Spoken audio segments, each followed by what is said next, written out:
Good morning, and welcome to Matt Nair on Air. Jane Matt Nair, Greg Bach, Calvin Butenhoff, coming to you live from our studio in beautiful downtown Waukesha. Thank you so much for joining us. You can always call or text at 844-967-2789, 844-96. Or leave a message on the live stream on Facebook, YouTube, and or Twitter. Very, very busy Monday show coming your way. Coming up at 10:30, UW-Madison, PJ Leash. He's an entomologist and heads the Insect Diagnostic Lab. And we're going to be talking about there's an invasion of bugs coming. Liberal women bugs. Caravans of liberal women bugs. Caravans of liberal women bugs, and they're coming to take your job. Even scarier than that, it's like the 17-year cicadas are coming to southeastern Wisconsin.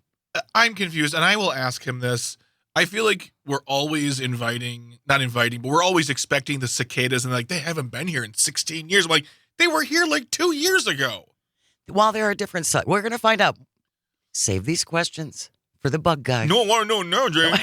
He'll be here at 10:33. Find out if we need to get, cicada shovels or exactly how bad this is going to be. We're going to be shoveling cicadas once the invasion begins. He's on at 10:30. He's on at 10:30. Okay. All the details coming up. At 11:33, joining us in studio, really excited about this. She's the president of Sharp Literacy. Linda Welsh will be here along with Chef Morgan Perry to talk about their Unwrapped fundraiser that is coming up this Sunday. It's a bunch of local chefs who have to take McDonald's items and turn them into something else. So like eggs and sausage, and you have to use the ingredients that you would find in McDonald's and then make something else from that. Do you think any of them were they took a McMuffin and a Big Mac and a pancake, and they're like, a Tesla. I wouldn't be surprised. Yeah, just as reliable. Oh, I said it. Oh. I'm spicy today. Said it out loud already. Well, kicking things off, big news this morning. Governor Evers has signed into law new maps. Here he is from his press conference this morning. Calvin, if you'd hit that clip, please. Wisconsinites want fair maps, and Wisconsinites deserve fair maps. So today, Wisconsinites, I'm enacting fair maps for the great state of Wisconsin.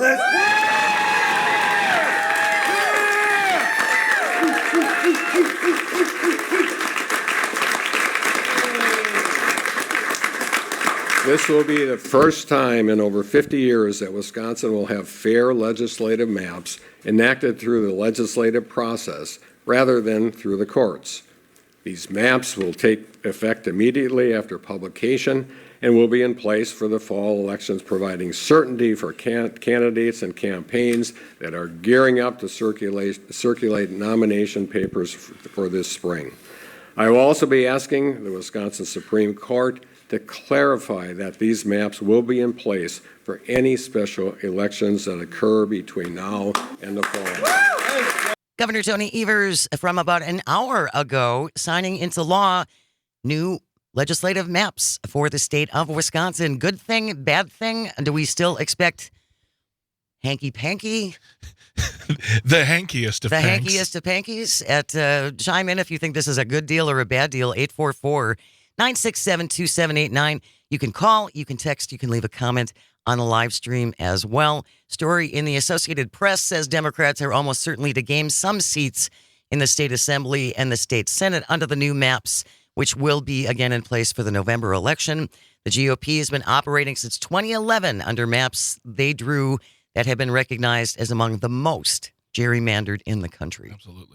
Absolutely. And we had Dan Schaefer on last week for our weekly recombobulation last Friday. Right. And we talked to him about the whole, I don't want to say conspiracy theory, I would say the fear that the reason why the Republicans voted for it was because that, one, they do not want the Supreme Court of Wisconsin making their maps, and also because they wanted to throw them right into court to stop them, to freeze them essentially. And Dan brought up some good points, one of them being, well, then what maps do we operate on? Because the old maps are unconstitutional. Are gone. They're gone. We have no maps at this point. Right. So we would have to have something. The other thing I brought up, and I thought about this over the weekend, and if you are a judge, unless you are the most agreeable judge with the GOP side, you still shouldn't be thinking like that, but still can't change it. If I'm a judge and a lawyer for the Wisconsin Republicans came to me and said, we want to challenge these maps, my first question to them would be, if they were so challenging, why did you vote for them almost unanimously? Why was it such an overwhelming vote in favor of? If you had such a problem, why didn't you go to your colleagues and talk about it and fix them, as we've all seen you've been trying to do for the past few months? So that's another thing. So I'm thinking less and less they might go to court, because I don't think they'll stand up. I mean, I'm not a judge, I'm not a lawyer, but it just seems like to me that Dan gave me some good thinking. Some faith. Yeah. A little faith in the process. Yeah. Well, certainly I think we can all understand why there might be some skepticism among some that absolutely. The Republicans are acting in good faith. This from a Cap Times article from earlier, quoting State Senator Chris Larson from Milwaukee. Forgive me for speculating, because this has been happening repeatedly for the last 14 years. Republicans will make every attempt after this is passed to continue to try and prevent the public from actually being represented in this legislative body and in the state assembly. But again, Governor Evers, and it was a very, very long press conference this morning, and I didn't want to feel that we needed to listen to the entire thing. But he did say, we've been working towards this for a very long time. People want this. Wisconsinites want this. And Wisconsin residents don't want their elected officials choosing their voters. Mm-hmm. Voters should be able to choose their elected representatives. Yep. It's about time that politicians and would-be politicians, regardless of the party you belong to, yes, you got to work for those votes. You got to talk to the people. You got to show them why you deserve their vote. Knock on those doors, make those phone calls. You can't just sit back, kick your Converses up on the desk and say, well, unopposed. I'm good. I'm good to go. So I'm locked in. This will be interesting. One, where it will lead our elections over the next few cycles, because as Dan also has said, none of these maps favor a Democratic landslide. Never did. In fact, the maps that Governor Evers proposed gave the Republicans a slight edge, and that's just the mathematics of it all. But it will be interesting to see where our Wisconsin elections go in the next few cycles, over the next few years, especially with the presidential election coming up. Those conspiracy theorists, no matter what happens, this will just be another piece of kindling on the fire, but also to see how this decision will affect other states too. Because other states have been throwing away their maps as well. Yes. But they've still had their eyes on us, because, man, embarrassing. Like, violating our state constitution and doing nothing about it, embarrassing. So 844-967-2789, 844-967-2789. Dave from Waukesha texting in, I think Wisconsinites can pat themselves on the back for getting more balanced legislative maps. We showed up in the booth last spring and elected a Supreme Court justice who ruled the old maps were gerrymandered. We elected a governor who created more balanced maps. Now we can elect state legislators who are more fair in their policy development. And I go back to, again, Wisconsinites just want lawmakers who are going to respond to their concerns. yeah. And so I'm sorry, guys, but you're going to have to start emptying out those full mailboxes when people try to call and leave you a message. You might actually have to, I don't know, pick up the phone. You can't and talk to your constituents. Oh, no. You can't just walk past your front desk and say, well, have a good Friday. Nope, you have messages. Yeah. Lots of them. And Dave brings up a really good point. Not just the overwhelming election of Justice Janet Prosewicz, but let's not forget the numbers with which she was elected. Overwhelming. Oh, massive. So that wasn't just Democrats voting for her. No. That was a message to the electorate. That was a message to the state, to the country who was watching us. But the other thing, too, is if you look at the past few elections, you know, the spring election of 2020, where they took all of Milwaukee County's polling places and made them into 5 with COVID. Right.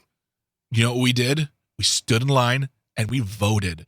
When you make it harder, people will overcome. And that's what we've seen year after year when you try to make it, whether it's you're stripping away voting rights, endorsing voter ID, people if you get the information out, they're going to stand up, they're going to go to their polling place, they're going to fill out their ballot, and they're going to make their voice heard every single time. Well, do you remember some of the photos from the 2020 election? I have some of them, yeah. With people standing in line for hours and hours and hours. And there was one young woman who had a sign. What she had on her sign escapes me, but it just made me so proud to see how much people appreciated how important it is to cast your vote. Mm-hmm. And we talked about this last week when we talk about gun safety measures. This is how we affect change, my friends. You vote, and you vote in every single election. Yep. Even if it's not sexy. No, and most of them are not. No, they're not. But the least sexy are some of the most important. Absolutely. Texter from the 608 says, hopefully with the new maps, things will get better, but I put nothing past the Wisconsin GOP and the Bradley Foundation for shenanigans. In a logical world, this would be the end of it, but with Republican judges, you just can't be too sure. I certainly understand the skepticism and the suspicion. Hopefully this is a good faith effort. And Greg, I think you made a really good point in saying if the Republicans would now try and take this to a judge and say, we don't like these maps, and the judge can just say, but you all voted for it like 3 weeks ago. Yeah. I mean, so where's your argument? Andrew from Maine says the GOP, and this is true, can now claim they worked for fair maps when they campaigned. They can. Yeah, they can. Just like Robin Voss can say, hey, I introduced marijuana legalization. And it got shot down. Exactly. And he asked the question, are these maps for state districts or do they also change House of Rep districts? I think that the maps do have some sort of effect. On both? On both. But that's more, the rep is more population, so I'm not positive about that. Dan Schaefer will be here to break it down, I'm sure, a little bit more thoroughly when he joins us on Friday at the recombobulation area. But we'll still taking your calls and your texts at 844-967-2789. New maps in Wisconsin, good or bad. Stay close. You're listening to Matt Nair on Air. We're coming to you across the Civic Media Radio Network.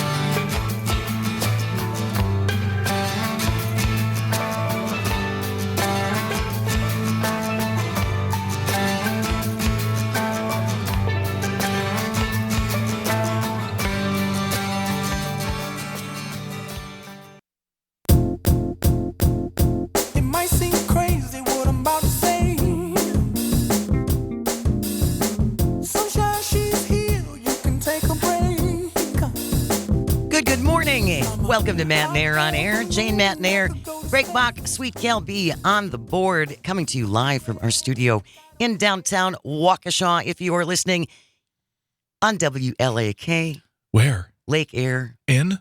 Amory. Amory. Thank you so much for joining us. You can always call or text at 844-967-2789 or leave a comment on live stream on Facebook, YouTube, and the platform that Elon has ruined. Big news this morning, Wisconsin Democratic Governor Tony Evers signing new legislative district maps into law on Monday. Democrats hailing it as a major political victory where Republicans have been in control for more than a decade, even as Democrats won 14 of the past 17 statewide elections. Good thing, bad thing? Are we confident that this isn't going to go unchallenged and that they will actually go into effect? I did see one comment this morning on Twitter that I found interesting. Someone had mentioned that it was just last week that a number of Democrats voted against these maps. Yeah. Some of the same Democrats were there this morning as Governor Evers was signing them, and they're applauding and cheering and said, how do you explain that? Well, all I can say is look back to Lindsey Graham saying, if we elect Donald Trump, we will be destroyed and will deserve it. You can look back at Ted Cruz, Marco Rubio, any number of Republicans who had far different things to say about Donald Trump than they do today. So, yeah, not just one side flipping and flopping. No, and there's far more people too have done the same thing over time, and who is it? J.D. Vance, Tim Scott, they all love him so much, and yeah, we didn't invent the flip flop, people. No, we did not. 844-967-2789, 844-96. Party. Andrew from Maine texting in, does this change the areas of Wisconsin which can download the Civic Media app for free and listen to great local programming like Matt and Aaron on Air or the Maggie Dawn Show, which starts next Monday, by the way? I feel like No, you can, anywhere you are in the state, in Wisconsin, actually anywhere in the globe, Yeah. I guess, you could download the Civic Media app. do you know where else they could download it? The International Space Station. What? If they have Wi-Fi on the International Space Station, which I'm sure they do, They could download our they app? could download our app and they could listen to us in space. Very cool. Oh my gosh. This changes everything. 844-967-2789. New maps, good, bad. Are you uncomfortable? Are we still thinking again there's going to be some trick? Some trick. Tony Zimmerman says the Civic Media app is all caps global. We are global. Yes, we are. There's Jeff also on the live stream. I'm hopeful, but I still don't trust the sneaky popcorn guy. Excuse me, that's Sneaky Popcorn King. Show some respect to the throne. I understand that. Absolutely. I understand that, Jeff, and I think a lot of people feel the same way, but we can at least say, and I think Governor Evers can say this going forward, is I said I would sign them if they got approved, and I did. I stuck to my word. I gave you my word, and I did. So far, Tony Evers keeping that word and doing things. Kicking butt, taking names, signing for maps. You realize if he and Tammy Baldwin, like, they would be unstoppable. The amount of stuff they get done for this state. Oh, it's absolutely. Like, that just popped into my head right now. We weren't even, that'd be amazing. Well, and we were talking last week about Hovde, Eric Hovde now. Wisconsin landowner is expected to announce this week he will be running against Tammy Baldwin. And I still don't know how they're going to go at her unless they just call her a Marxist, socialist, communist, feminist or something. How do you go after her? She's done a lot of good things for Wisconsin. She has brought a lot of money here, not only for the bridge in Superior, but for our veterans, for our farmers. Tammy has really accomplished a lot. So, again, what the plan of attack is going to be against her, I think will be very interesting. He made the announcement. He's officially running. Oh, it is official. 2 days ago, he made that announcement. And, I feel like if he was taking it very seriously, he would have been deeper into it by now. He would have announced by now. But he's tried this before, and he's lost. And I'm going to keep calling him what he is he's a Wisconsin landowner or Wisconsin property owner. He's not a Wisconsinite. And we talked about this morning. He threw his hat in the ring from California. He's not a Wisconsinite. This is Tim Michaels all over again. Businessman who walks in and goes, well, I can take care of this. And Wisconsin says, no. Good to know you. Here's some Kringle. Go back home. You don't belong here because you don't spend time here. You don't get us. Is that how we politely blow people off now? Is to take a Kringle and go away? Yeah, and it's not even like good Kringle either. It's the kind of Kringle it's like fast food Kringle. No, it's all you got to have the good Kringle. I'm not. If we're gonna give that as the payoff, then it's got to be a good Kringle. the pecan one is good. Sure. Okay.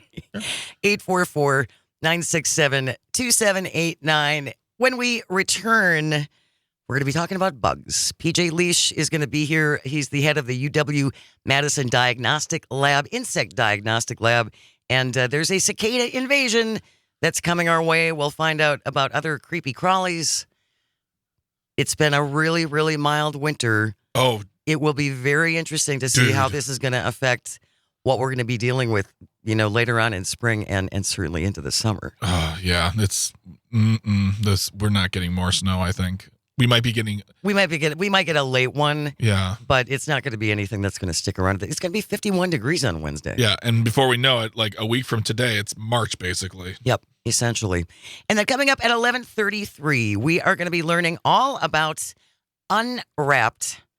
Very exciting fundraiser for Sharp Literacy. We are going to have the president of Sharp Literacy, Linda Welsh, and Chef Morgan Perry, are are going to be stopping in studio to tell us about this fundraiser that is happening this coming Sunday in Waukesha. Pretty cool. If you want to go, you can help raise money for a very worthy cause and taste some very unique creations. You had me at taste. Taste was all you needed. Speaking of taste, when we had Derek Mosley here last week, you and I really need to get on this dinner thing they do every month. Oh, yes. Because I'm tired of missing it. And I want to hang out with Judge Mosley because I love eating and I love him. We'll work on that. Yes. Stay close. We have news. We have an entertainment update with Pete Schwaba, which I love. He's a lot of fun. Great show. You should check it out every weeknight from 7 to 9 right here on the Civic Media Radio Network. Don't go away. This is Matt Nair on air on the Civic Media Radio Network. Clap along if you feel like that's what you want to do. Because I'm happy. Clap along if you feel like a room without a roof. Because I'm happy. Clap along if you feel like happiness is the truth. Because I'm happy. Clap along if you know what happiness is to you. Because I'm happy. Clap along if you feel like that's what you want to do. Bring me down, can't none bring me down. The love is too high to bring me down. Can't none bring me down. I said, because I'm happy. Clap along if you feel like a room without a roof. Because I'm happy. Clap along if you feel like happiness is the truth. Because I'm happy. Clap along if you know what happiness is to you. Clap along if you feel like that's what you want to do. Because I'm happy. Clap along if you feel like a room without a roof. Because I'm happy. Clap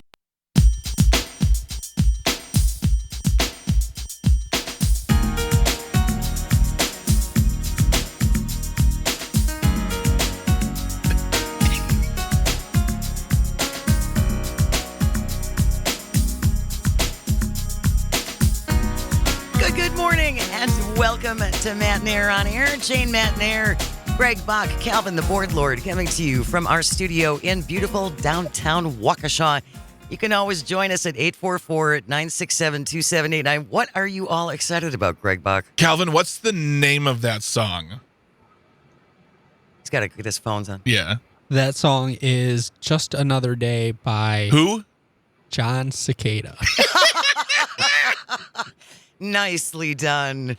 Nicely done. That leads directly to our guest. He is officially, his official title is Director of the UW-Madison Insect Diagnostic Lab. We prefer to call him our bug guy. PJ Leash is here. Good morning, PJ. Thanks so much for joining us.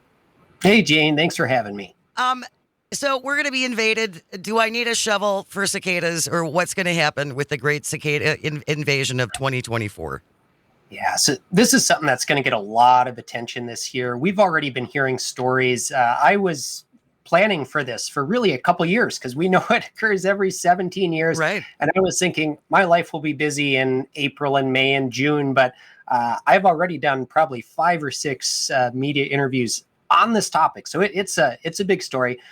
One thing, though, is for the 17-year cicadas, if you look at some of the older maps, it kind of shades in all of southern Wisconsin, which gives you the impression that we're just going to be overrun, the lower 2 rows of counties, which just isn't quite the case.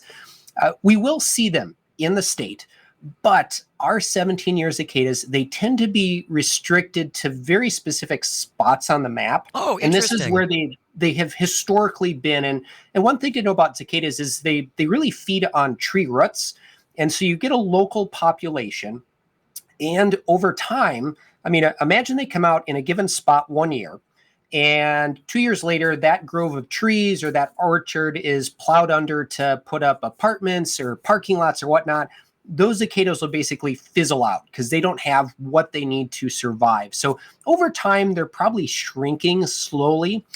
But we do have some spots on the map where we're going to see these. But again, it's not widely distributed. It's more of individual pins on the map, so to speak. So which lucky communities in southern Wisconsin are going to be invaded by cicadas? Oh, gosh. So if you wanted to pick the single best spot to see these in the entire state, the spot that comes up again and again in news stories and reports and sightings, is Lake Geneva area. And some of the reportings I've seen, it's more on the north side of the lake. There's some nature preserves there.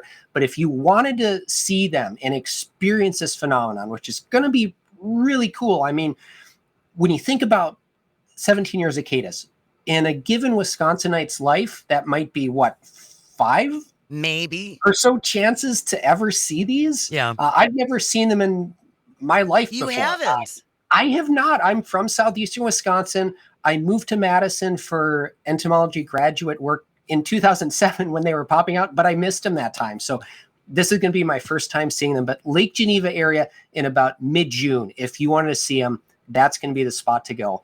There's some other spots, Beloit, Janesville, a couple of spots along the Wisconsin River in southwestern Wisconsin. We get them like Prairie du Chien area and spots like that.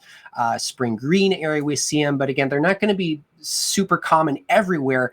But if you're in the right spot, they're going to be very, very abundant. If you are just joining us, PJ Leash is our guest. He's the director of the UW-Madison Insect Diagnostic Lab, also known as the Bug Guy. And we're talking about the 17-year cicadas that are going to be popping out in some areas of southeastern and southwestern Wisconsin. So, PJ, since you've never actually seen this yourself, are you going to be camping by some trees in Lake Geneva with your family, just waiting for them to crawl out of the ground? What are you going to do? Oh, not quite. I've got 2 little kids at home, so I can't quite do that. But and summer is also the busiest time for me at the diagnostic lab. But I'm tentatively planning to probably drive over someday in mid-June or so just to experience these. Get out there, record some audio clips, see some, maybe collect some specimens for outreach and educational purposes. But that's what I'm planning. Probably a day trip to see these. A day trip. What can people expect for? I mean, this isn't the same thing. I've seen other mayflies and things like that when communities get inundated with mayflies. I mean, are these going to be dropping out of trees onto people? What kind of impact is this going to have for folks who live there? Yeah, so if you happen to live in a spot where these are out, it's going to be very, very loud for a while. And when the adults emerge, they're going to be active for about a month before they die. And during that time, they're making this noise. It's really the males are producing sound to attract the females for mating purposes. The females can also make a little bit of a noise, but it's really the males that are making all the loud noise. And it can be 70 to 80-ish decibels, which is similar to like a vacuum cleaner, loud traffic, often loudest in the evening. So if you live in those areas, if you were planning like an outdoor wedding, barbecue, graduation party, things like that, it don't a problem. So you might need to relocate those sorts of things indoors or figure something out. That's going to be about the biggest thing that they can do is maybe a little bit of a noise complaint. Otherwise, they're pretty harmless. They don't bite. They don't sting. Technically, they do a little bit of damage to plants. So after they mate, the females have a structure called an ovipositor. That's an egg-laying device. And theirs looks like a spear under the microscope. So they actually take that and they'll slice into twigs and small branches. And that can actually kill off the ends of twigs. Now, if you're a big tree, if you lose the tips of twigs, you're fine. It's no big deal. From a distance, you and I would see some brownish leaves in the trees, but those trees are fine in the long run. There could be a concern, though, if you lived in a cicada hotspot and you just planted a tree or a shrub in your yard, and those get dinged by the cicadas laying eggs, and you're losing 8 to 12 inches of twigs here and there. That's a pretty big percentage of the overall canopy of small trees. So it really doesn't make sense to spray for these. But what I've been telling folks is if you have a small tree or shrub or something like that you're concerned about, get some fine mesh netting and simply cover those plants for about 3-4 weeks while the cicadas are active. That will physically keep them off those plants.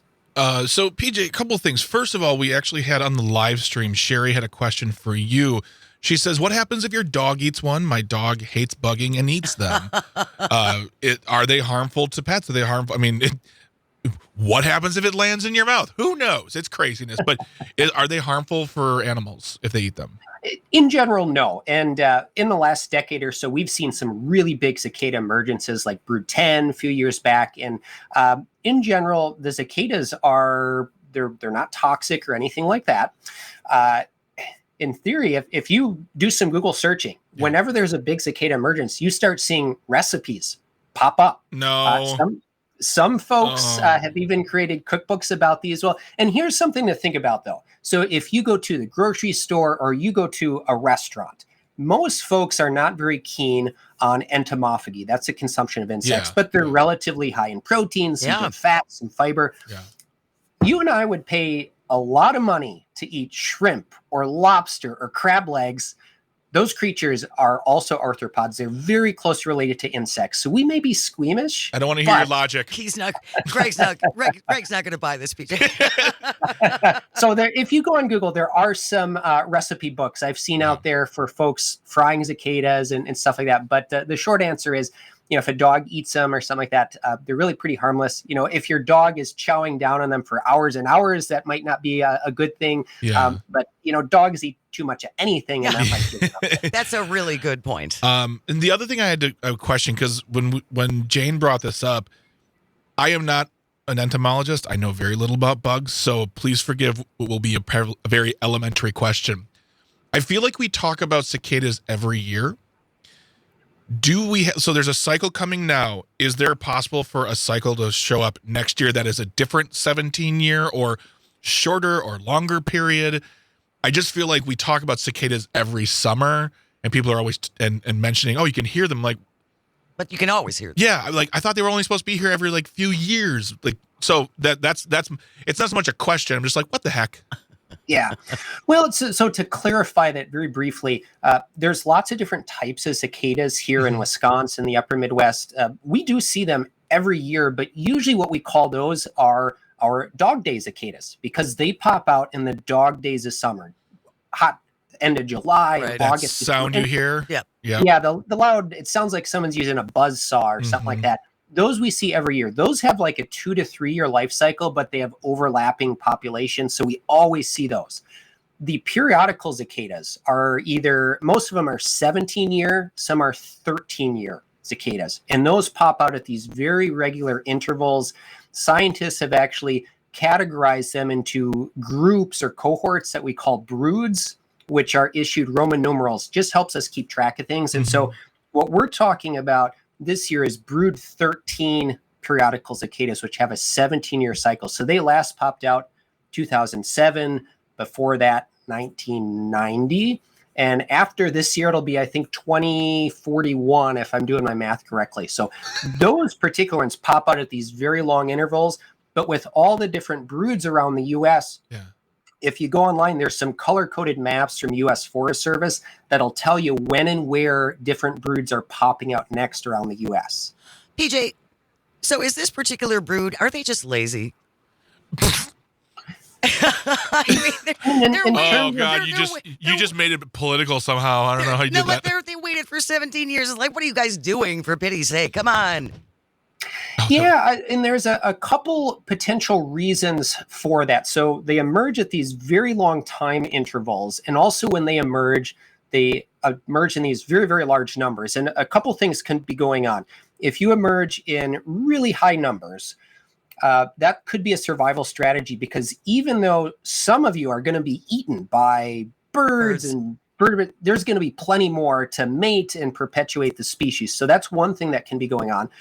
But also by emerging at either 13 or 17 years, depending on the species, it's really hard for predators to pick up on that.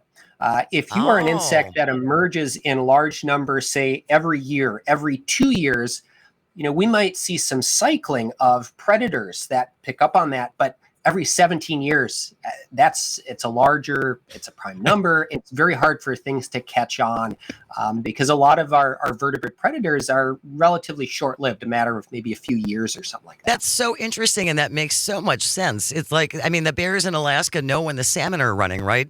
So they go back year after year after year, and you develop that knowledge that sticks with you. But I'm sure they live a lot longer than than birds and things that are eating cicadas. But that's fascinating. I just imagine now predators going, wait, was it last year? Is it? When is it?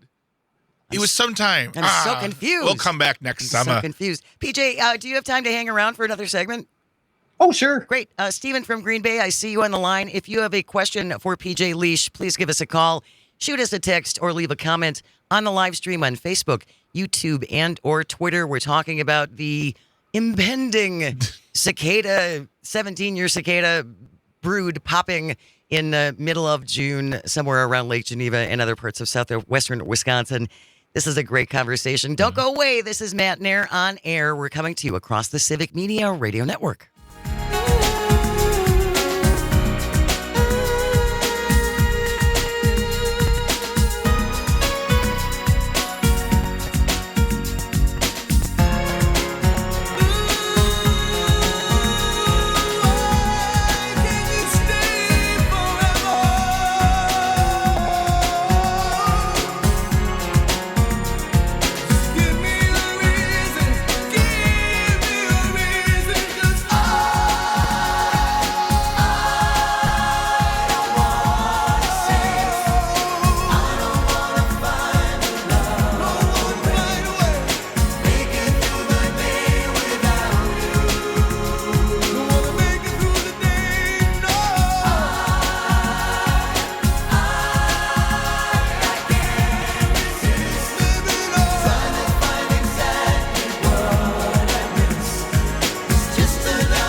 From your worst fears, close your mouth, cover your ears. I'm so sick of cicadas, a little freaked out, a little afraid. I know they're not as bad as out there. Good morning and welcome to Matt Nair on air. Jade Matt Nair, Greg Bach, the board lord Calvin, coming to you live from our studio in downtown Waukesha. Our guest is UW Insect Director of the Insect Diagnostic Lab at UW-Madison, also known as the Bug Guy. He's PJ Leash, and we're talking about the arrival this summer of the 17-year brood of cicadas. Brood 13. Brood 13. Waiting 17 years. Stephen from Green Bay has been waiting. Thank you, Stephen. What did you want to ask PJ? I actually have a couple questions for him. The first question is, I live in Green Bay in northeast Wisconsin, and I was wondering if there's any chance I could experience these bugs locally, or if I had to drive halfway across the state to see them. And can you shine any light on how bad the mosquito population is going to be this year? Because let me tell you, last year it was so bad that they literally were flying in swarms. There's just black swarms flying around the town of Green Bay last year, and it was unbearable. Thank you. Thanks a lot, Stephen. Yeah, so the first question, will you see them in Green Bay? Unfortunately, no. When you look at where this particular group of cicadas is, Brood 13, it's really some isolated spots in far southern Wisconsin, maybe the first 2 rows of counties in the state. About the farthest north I've seen them is southern Sauk County. So just northwest of Madison a little bit. Otherwise, it's more of places like Walworth County, Rock County, close to the Illinois state line. When I look at Brood 13 periodical cicadas as a whole, yes, we have them in southern Wisconsin, but really the biggest numbers are going to be in northern Illinois. So if you wanted to see even more of them, go to Chicago area or other spots in northern Illinois, but not in Green Bay area. I've had folks say they're going to be in Sheboygan. Will they see them? Unfortunately, no. You'd have to drive from Green Bay area probably 2.5 hours south to find them. And as far as the mosquito population, PJ, any estimates for what we're going to be dealing with this summer? Yeah, that's a good question. And usually this time of the year, I start getting that question. It can depend a lot on the weather that we get this spring. Now, last year was interesting. When you looked at Wisconsin's weather, the state climatology office has some charts on this, and we started 2013 much wetter than usual. But then once we got to spring, it was a complete yo-yo in the opposite direction. We ran dry for a couple months in the spring. Towards fall, it got rainy again, but then dry again. We know mosquitoes need moisture. They need water to develop. So even though in many areas it was dry during the spring and summer months, you still could see lots of mosquito activity. And one key reason for that was last year's snowpack. So right now, we don't have a whole lot of snow anywhere in the state. But a year ago is very different. In some of the parts of northern Wisconsin, we're seeing 100 inches, 200 plus inches of snow. So what happens is that snow melted down. There are some mosquito species that are specifically adapted and evolved to take advantage of that temporary water. So if you go into the woods, there's just higher spots and lower spots. Those lower spots, water can pool there temporarily for maybe a couple weeks. That's enough for some of these mosquitoes to crank out a generation. And so northern Wisconsin, even though it was dry during the spring summer months, there were a lot of mosquitoes out. And I think it was because of that very heavy snowpack, took a while to melt, led to a lot of meltwater, and that was just feeding the mosquito story up there. So this year we might actually, from what you're saying, because we haven't had a lot of snow, it's been pretty dry. At least at this point, maybe it will not be as terrible? Well, potentially. What I think will be a big factor is what is our weather like for the next 3-4 months? If we have very little snow this year, things stay dry, mosquito numbers very well could be down. If we have a really rainy spring, then look out, across the board, we could see a lot of mosquito activity. So it's really, really hard to tell at this point. And you really have to say, what does the spring weather hold in store for us? PJ Leash is our guest. He is the head of the Insect Diagnostic Lab at UW-Madison, also known as the Bug Guy. It's been a very, very, very warm winter. PJ, anything else that we can expect that might be unusual because we didn't really have a long period of a hard freeze? Any, I don't know, huge poisonous spiders going to be moving up from, southern Florida? Or some nice bugs show up? Why do they always have to be a horror show for you? I'm a worst case scenario person. Yeah, so that's an interesting question. And a few things come to mind. So in Wisconsin, we've got somewhere in the ballpark of about 20,000 insect species. We have plenty that are native here. We have some that aren't native, some that are maybe native to other parts of the U.S. and are just kind of maybe pushing their way into Wisconsin over time. We have insects that are in the state now that 50, 60 years ago we just didn't really have. Yeah. And so with changing climate, milder winters, some of those insects will probably be pushing their way farther north over time. One example, which we see in southeastern Wisconsin, is a creature called a carpenter bee, which looks kind of like a bumblebee, but they will drill into soft wood like pine and cedar for their nest. We have praying mantids, which aren't native. There's a Chinese and a European mantis. Those are better suited for warmer climates, but over time, especially after a mild winter, they can push northward in the state and see more of those. So I'm expecting some things like that. But really every year, it's kind of like that Forrest Gump's box of chocolate. You just never quite know what you're going to get. Oh, don't worry. Anything we get for Jane is going to be terrible. I'm bug suspicious. What can I say? PJ Leash, it's always such a pleasure talking to you. Thank you so very, very much. PJ Leash is the head of the UW-Madison Insect Diagnostic Lab. We call him the Bug Guy. Thanks a lot, PJ. Take care and stay safe out there. You never know. They're coming for you. We have news. We have news coming up next. Stay close. This is Matt Nair on air coming to you across the Civic Media Radio Network. But I still kinda hate 'em. I'm so sick of cicadas. Makes me wanna take a vacation, pack up the kids and go to Grenada. I'm so sick of cicadas. Gross. They're creepy and they're loud. I wish they'd just stay under. bless their hearts. I'm so sick of cicadas, a little freaked out, a little afraid. I know they're not as bad as Al Qaeda, but I still kinda hate them. I'm so sick of cicadas, makes me wanna take a vacation, pack up the kids and go to Grenada. And I'm so sick of cicadas, I'm so sick of cicadas.